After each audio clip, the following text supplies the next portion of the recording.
Welcome. Just imagine that you were the person who was carrying that large pane of glass.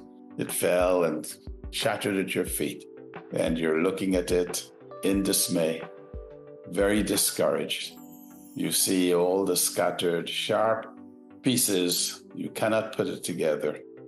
But as you're looking, suddenly you start to smile because you notice something. You have begun to look at the spaces between the scattered pieces and suddenly realize that, as a matter of fact, you can build something new with the scattered glasses. I'm Dr. Frank Douglas, the CEO of Safe Haven Dialogues and the host of Reframing for Resilience. Here we discuss difficult issues that we may face in life, like discrimination or being marginalized or facing bias. And we explore with our guests their experience, their expertise in ways that they have looked at new ways or different ways to solve problems. How have they reframed? What did they do, either personally or the advice they gave to individuals to help them to flex their resilience muscle? Today, I'm honored to have as our guest Mr. Marcus Holmes. He is a human resources and HR strategist. He is also the general manager of the city of Detroit. Very large job. I'm actually quite eager to find out what he does in such a demanding job. And he also is known as the HR passion guy. And I am curious to find out what that means. So, Mr. Holmes, Marcus, welcome to Reframe for Resilience. Let's start off. Tell us, why HR passion guy? Well, first, Dr. Douglas, I'm honored to be here. So thank you for having me. And HR passion guy, I've been passionate about HR for over 25 years. And I think I'm passionate, Dr. Douglas, because of people, process, and passion. I think when people sit in the sweet spot of those three things, they are on the road to what they've been called to do or their purpose. And so that's what drives my passion around human resources, is because it is always intertwined, no matter what roads or twists or turns that I've been fortunate enough to go down in this career.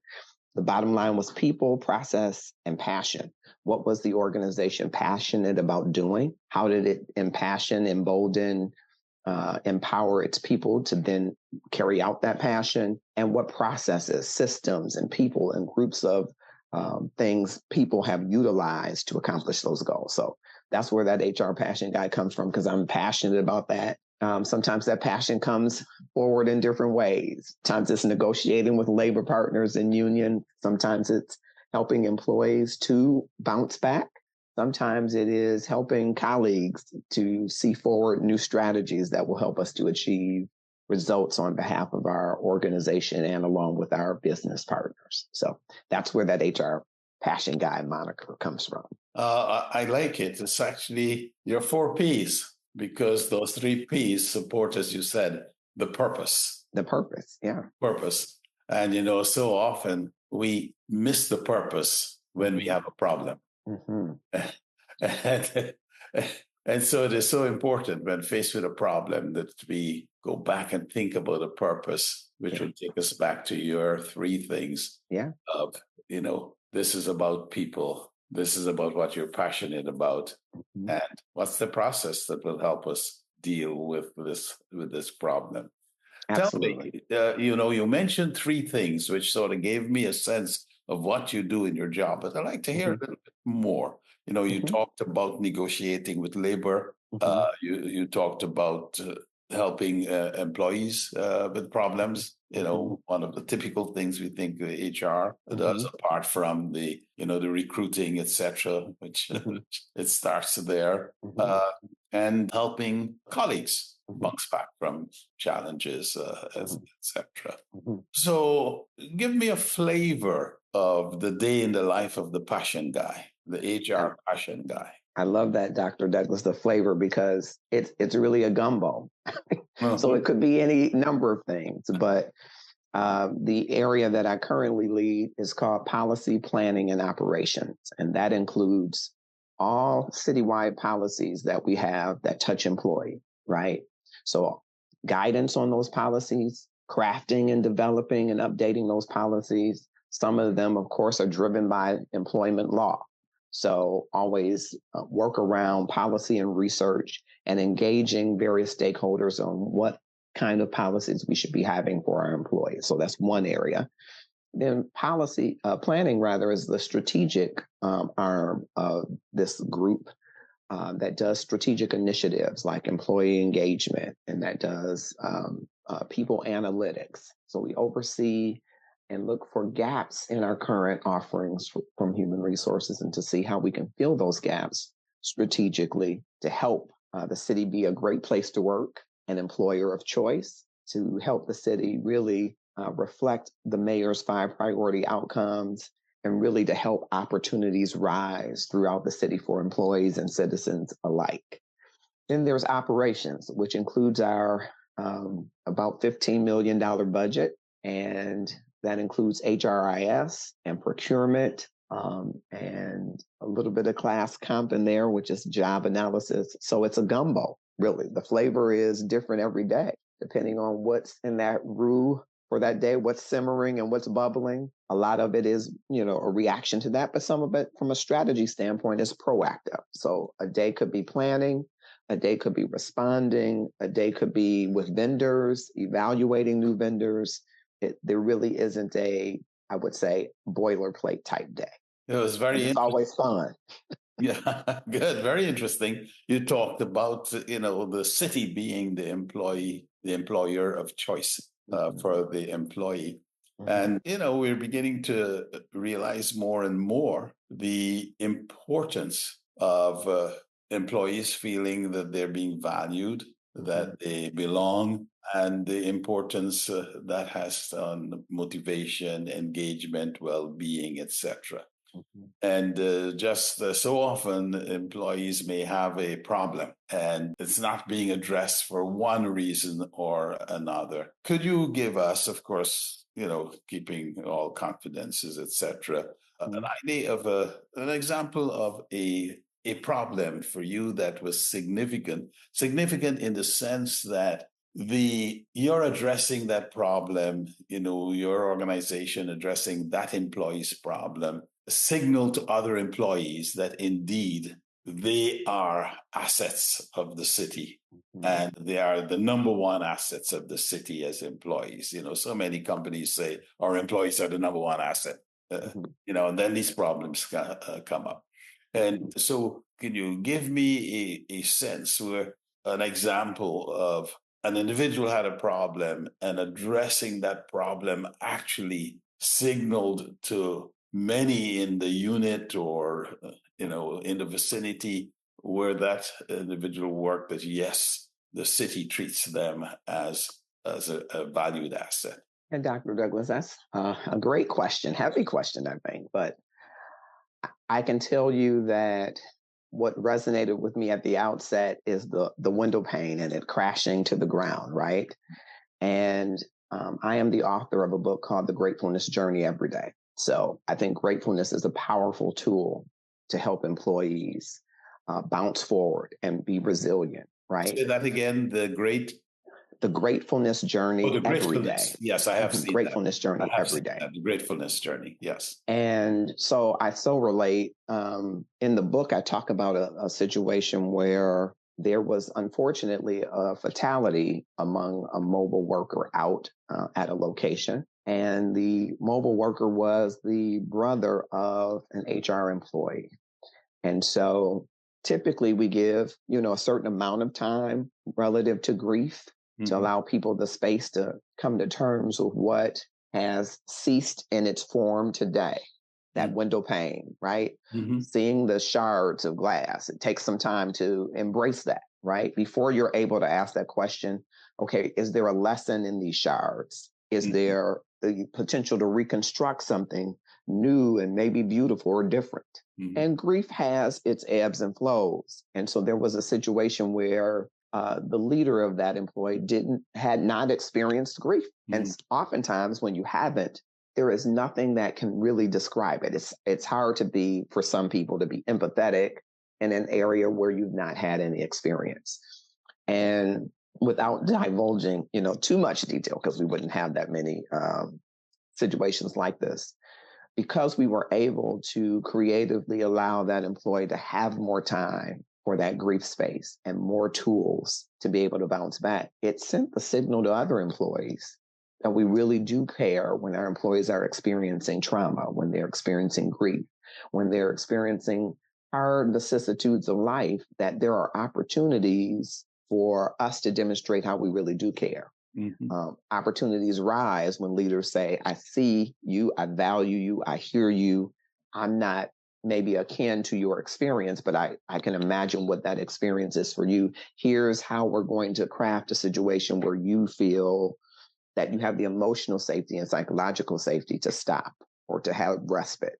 And I think that sent waves of influence to other employees in that group, in that unit, about what leadership should do and is willing to do. Tell me, what was your sense of what that did in a practical way to those who witnessed that, who witnessed the organization showing empathy, the organization understanding grief? Because so often we don't walk in the shoes of the other.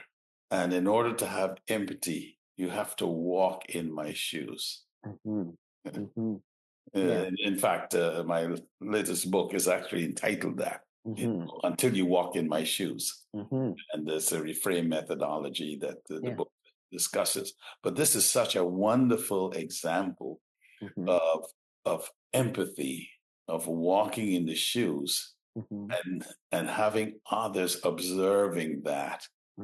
So my question is, what impact did you see it's having on their motivation, their engagement, or in their own behaviors? Yeah, I would say several things, but among them, collaboration improved, right? And the emotional and psychological safety of that group, where people feel they feel they have permission to be vulnerable and transparent, right? And so the conversations change, right? The lunch breaks change. The way people spend time together changes, right? And so all of that were things that were observed. Especially, I believe that trust is a part of the personal capital that you invest in relationships, right? And so I think it's very important that you say, well, how do we know that we have trust? When a team member says, I got you, I'll handle that. And so we saw other people pick up part of the workload, handle part of the responsibilities where others were maybe struggling or having a tough time. Those are all great signs, I believe, that were in part, related to that one event. You've used a number of words that are, I'll take that back, not words. Let me say, I was going to say concepts, but in the present environment, I would say concept, thoughts. Yes. A number of thoughts that really resonate with me. And earlier on, when you were addressing this, you talked about people not being seen, not being heard, etc. And certainly in my own experience, often, when the individuals came to me to complain, and I asked the question, well, have you discussed this with your manager? And they would say to me, yes, but they're not listening. They're not hearing me. So, which are all important parts of signaling empathy. And the last word that you used that resonated with me was empower. And so often when individuals are in a difficult situation, we help, we may be empathetic, but sometimes we fail to realize that part of what we need to do is to empower them to overcome. So that and what you discussed with this case, the individual really getting time off to grieve, to deal with their grief, and then to move on. So they were empowered to deal with their grief. And their colleagues who picked up part of the work, etc. Mhm. They too were empowered by the organization to collaborate. Just a wonderful example. This is an enormous job that you have. So give me two or three, what I would call, what you would consider really critical, significant steps along your journey to this point, from a viewpoint that they were critical in that not only were they important as the next promotion, but you learned something from it, which enabled you to take the next step. I know there's a lot in that, but see how you can unpack it. Yeah, quite a bit in that. I will say I've been truly blessed to be in HR for over 25 years, with the city for 22 of those 25 years. And having been promoted about 6 times during that time, I can tell you that the number one thing for me has always been to learn the business. Now, I am a lifelong learner. I love to learn. And so I make it a part of my business, part of my strategy is a part of that work week is about learning. What's my strategy? What do I need to learn about the business? And the business could be the business of HR, or it could be the business of the line of business. And so when I first came to the city, I was fortunate to have a role in employee relations that gave me a really great line of sight to the business and to the people who move the business forward. And so I was fortunate to have recreation as a business partner, the Zoological Institute as a business partner, historical museum as a business partner, and the planning and development department. And that was a great spot to learn the business, the line of business, and to learn the people and how they navigate that line of business. That's critical whenever you're going from point A to point B, because you want to begin to then craft stories and strategies around how success is made, how success is rewarded, recognized, and how you fit in that picture of them achieving, attaining success. And so I would say that's something that I've done in every place. Learn the business. Oftentimes in HR, we'll know HR and we get the bad rep of being the police, the bad cop HR, instead of being the business partner, knowing the business. There are times you have to be the bad cop. There are times you have to be the steward of the rules, right? But you should also know how those rules work in business. How do they work in real time? And what can you do to affect the line of business and the people who lead the line of business? So that's been critical for me. I think it's made me a standout among other colleagues who, hey, maybe more brilliant or more connected or more have a better pedigree or went to a better school. But I think one of the things that stood out is that I learned the business and I could speak the business going into every room. So I don't go in telling them, here's our rules and you have to follow them. I say, here's how our rules impacts your business. Here's how your business interacts with the rules. And so I think that's critical. Second, I say people are critical. In HR, most people want something from you. They're not looking to give something to you. And so HR is a place where you got to be okay with that. And it's critical. To me, it's a critical competency that you're pouring. You got to find a way to be poured into and not necessarily look for it from the line of business. If you're just looking for them to say, attaboy, thank you, that doesn't always happen that way. They don't always pour into you in that way. So you have to build a life where you're being poured into, even if you are responsible for the pour. And that's where gratefulness comes into me. It's the gratefulness journey every day is 3 things you're grateful for every day, share them with 3 people, and make sure you do that consistently. And after 30 days, you're on the journey of gratefulness every day. Why is that important? Because it waters you when no one else is watering you. It forces you to look at the inventory that you have. And even if your window pane is broken into thousands of pieces, the inventory of what you have left, you have 1,000 pieces. And be grateful for the opportunity to do something else with those 1,000 pieces. And so I think that's been critical as well from place to place. And then, HR largely is a planning organization. So you have to get kind of project management, program management philosophy about how you start and end projects, how you build milestones, and how you gather stakeholders along the way.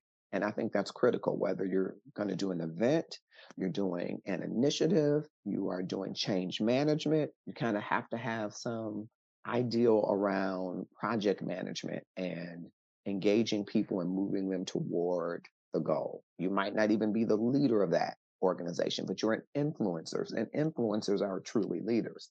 They're leaders without the title. So in HR, you're always using that influence to move people along the journey towards some goal.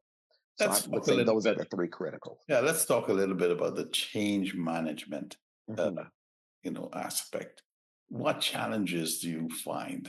Because change, as we always say, change is always there. If there's anything that's constant, it's constant, it's change. You Mhm. always have change. But Mhm. change is the thing that is most difficult for us to accept.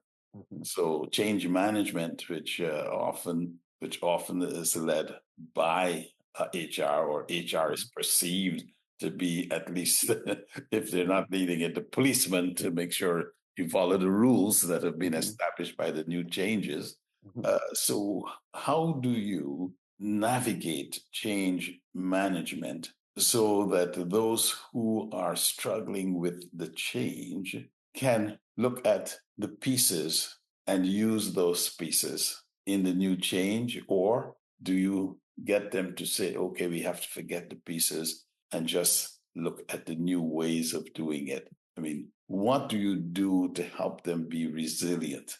Yeah, that's another great question. I think it does depend, but I think if I thought of it broadly, I would say change management has to speak to the culture that is and help it design, co-create, gain buy-in for the culture that will be. And that could be a hybrid of taking some of those pieces or forgetting some of those pieces.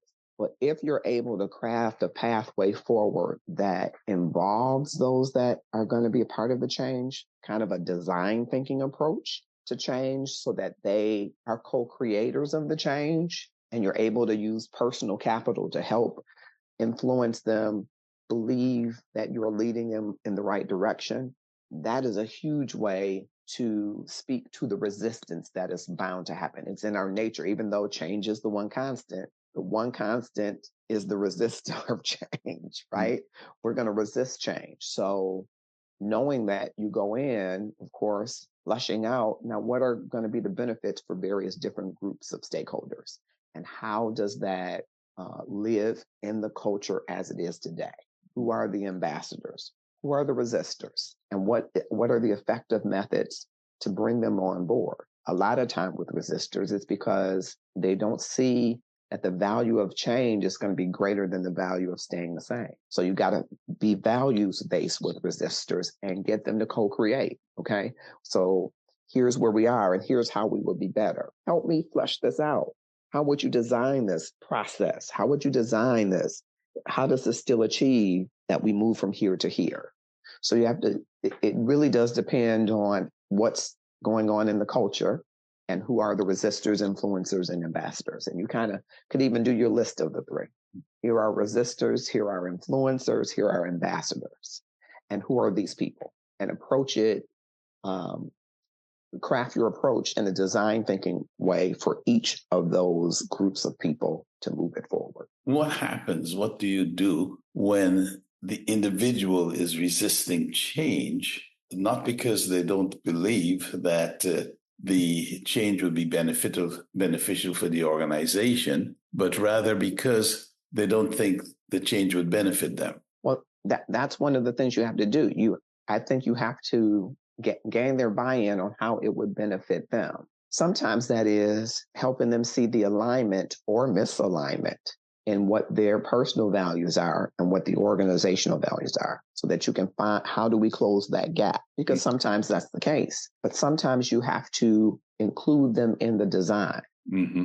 And that empowers them when they feel they're in the driver's seat. of, okay, this is where we're going, but have you considered this? Because oftentimes they have great points about things maybe that are blind spots for us. Mhm. And if you can use those and embed them in that design thinking process, I found that that is a great way to get the resistors on board in areas where their personal values might not quite align with the organizational objectives. Very nice. Now, back to the HR passion guy, and back to a question I asked earlier. I want to come back to it.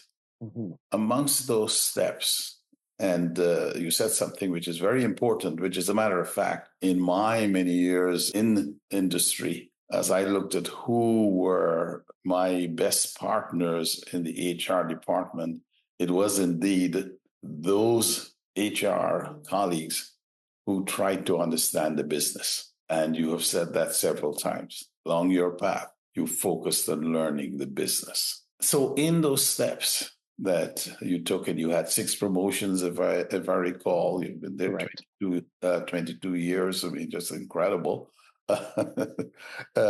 Is there an event you can think of that was really very challenging that you actually handled differently because of what you had learned from previous other episodes, or looking back on it now, based on what you've learned since then, you would have handled differently? And if you could give us a sense of what were the key issues and how would you handle it differently, or how did you handle it differently then? What was the difference? Yeah, I can think of a number of them, but I will land on this one, I think. So in municipalities and government in general, there are a lot of rule-based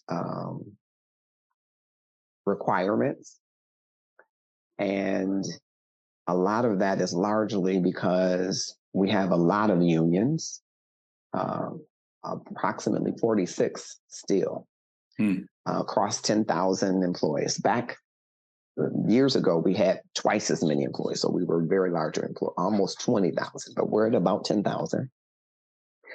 And we were creating a brand new department, which would cross over all of these different rules, work rules, in an attempt to streamline services that we would do citywide. So we created this department called General Services Department. And I was tasked by the director of the Recreation Department, who became the director of General Services. He says, I'm taking my HR guy with me. And I thought, what am I getting myself into? Among these about 700 employees that were coming to this organization, they were coming from about 11 different departments with conflicting union rules. And so you had employees who had similar or same titles who were subject to different rules, different overtime rules, different vacation rules, different work break rules. And so it was a part of my job to synthesize this information and make recommendations to the leadership about how we would go down this path. Something I had not done before, kind of a consolidation among as many units. And in the moment, I didn't know if I was up to it.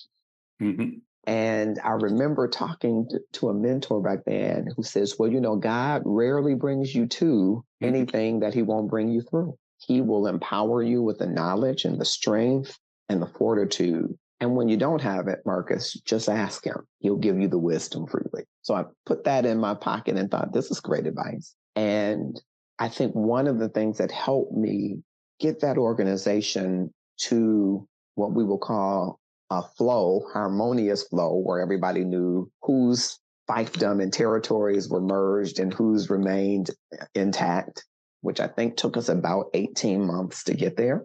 But I think one of the things that helped is I relied on the relationships that I had built across departments and that personal capital that I talked about earlier, which is someone investing, believing in who you say you are. Your brand yields capital. You can spend your reputation with people and they will invest in it if you've navigated it well. So I was able to talk to my partners in labor about how do we go to the Michigan Employment Relations Commission and seek unit clarification, which was part of the process. Two unions, same title, same work. Who gets to have that? Do they get to remain the same? How do we navigate that without it being as adversarial as it could be? And there were times that it was, because unions were literally grappling for their employees. How do we kind of build the brand of this one organization when some employees came from health and they have their own culture, different than employees who come from recreation? They have their own subculture. So how do we merge these cultures together? Well, we got to have town hall meetings. We got to have opportunities for the employee voice to be elevated so we can hear from the employees about what the differences are in the employee experience and how we can make them similar, but still keep them personalized. So that was a huge challenge, and a huge challenge with system constraints, because back then we had a legacy system that could only do so many different things. And so working through all of those constraints, I think it took patience. It took capitalizing on quick wins, counting your losses, because there were times that we went left when we should have stayed before making the left turn, right? So learning from those lessons and bouncing forward to say, okay, that was what it was. It was our error, our mistake. Now here's how we fix it. We even had a situation where we merged some people from the fire department, and they have a whole ton of rules. And so those people were merged and those rules didn't follow in the system. It was an error. So their paychecks were all wrong. And talk about a fire. If you don't pay a fire, you got a problem. But we worked over that weekend to ensure that we got everything right. Sometimes manual calculations by hand. And then I went to that firehouse, to fire apparatus. And here's the situation. Here's how we're rectifying it. Here's your pay. And some of those guys and ladies still remember me from that time. If I see them somewhere and say, Mr. Holmes, I'll never forget you came on that Sunday shift. And sometimes it requires that to continue to build that personal capital, because you will have to double back and ask that employee for something. Ask that employee to sign on to something, to be an ambassador to something. So I would use that. So HR passion guy, that's the final question. From that episode, what are the 2 or 3 things for which you're grateful? I'm grateful for the experience overall. It really built my fortitude in a way that it hadn't before, and my confidence. I'm grateful for the confidence that was built. I'm grateful for the relationships that were built. And I'm grateful that that department is still flourishing today. I can look back and say, I helped to build that. So I'm grateful for the legacy, hard work that is still present.